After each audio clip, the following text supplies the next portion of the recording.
Here, we were in the middle of an installation when we got a power surge from a lightning storm, which knocked out our capability, and we now have to start over with the download procedure.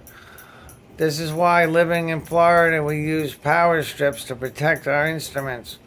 Without the power strip, there might have been irreparable damage done to our unit.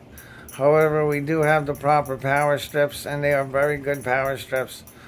He is now going to have to start over the download procedure because of the power outage we just incurred. Tony Stewart is a sound engineer who's been to college and is adept at what he's doing, and he is attempting to download Pro Tools 10, a very fine software that is used by studios around the world. This is a professional pro home studio. Behind him you'll see the rack, which has a Moto 22 track interface. Below that is 11. That is it is a unit that is used to simulate different pedals. It's a tube-driven unit. It simulates different pedals that you might buy separately in a store, such as a Black Star, as you'll see next to the bass guitar on the floor there, or possibly the smaller one that you see next to it that's brown. These are pedals that you would buy. They're no longer necessary to buy because using the 11, we are able to simulate them. The Burgener next to it is also an interface, and that has equalizer built into it. It is a very fine unit made in Germany. Over here behind him we have the Yamaha. That is the unit which we'll use to burn our CDs, and it is a workstation. He has now started over the process because of the power surge we incurred by the lightning strike. It's a shame that happened, but he had to start over. He's concentrating on what he's doing because he's watching to make sure everything is installed properly. Tony Short is proficient at his ability to edit, and he's proficient at his ability to know sound, and sound engineers are very serious about what they're doing.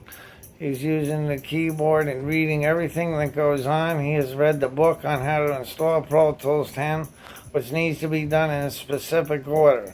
There's a keyboard that is plugged into the back of the tower or hard drive, and that is used to as a license that allows you to download the disc, and it is your license to use Pro Tools 10.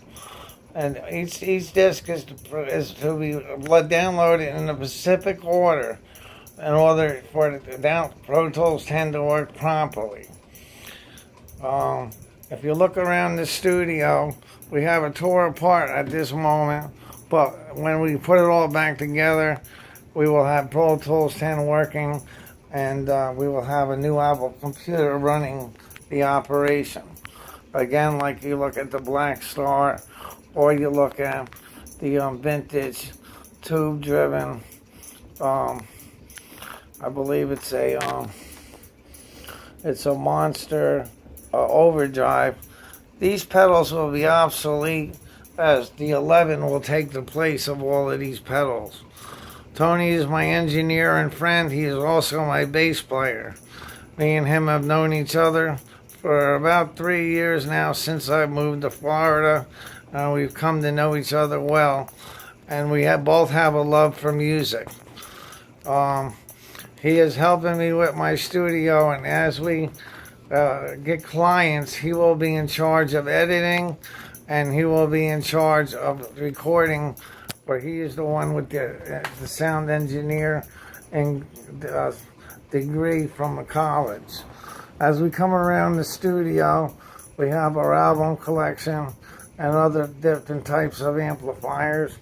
We have our different cabinets. In the studio of this size, we use 10-inch cabinets. They're a limited edition, a Marshall and Marshall cabinets. We also have some other cabinets coming in. We have a Fender cabinet here for the bass, but it's a 700-watt cabinet, and a 400-watt head we'll use. So it's kind of overpowered for the studio however, to give us the capability to get the sounds we want.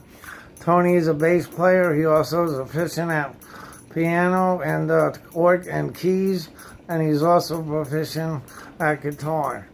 This is our PA amp in the back, and the PA on the top is our.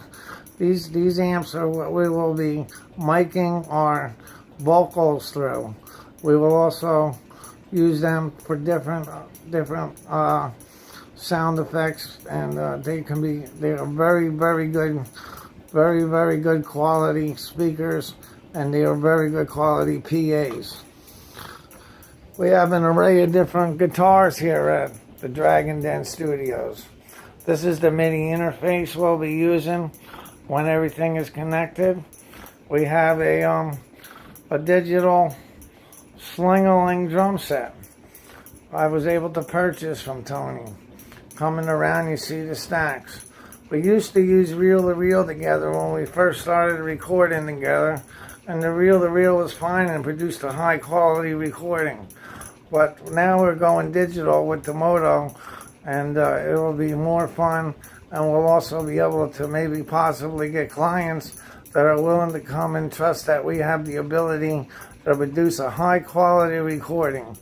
You're now looking at a PA, which the PA system is what we will use for our vocals. This is the particular unit we will be using to record our vocals.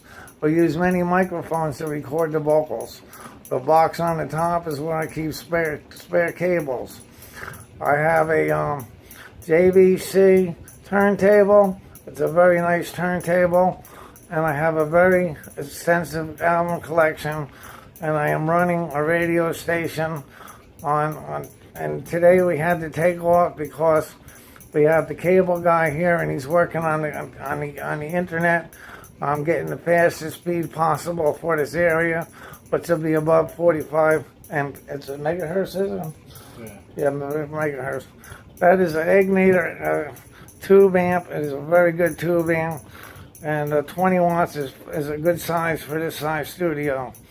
There's a PA below it, and we have a 2,000 watt power head that I have been running my microphones through, and that works good also. Below that we have a Kenwood unit.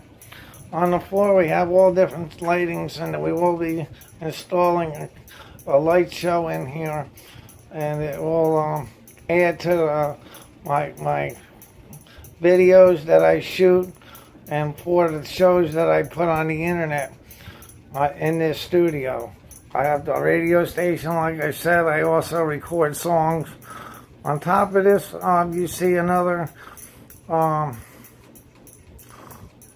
excuse me, what was that called again? I'm lost for words. The, that you plug the mics into, that unit on top.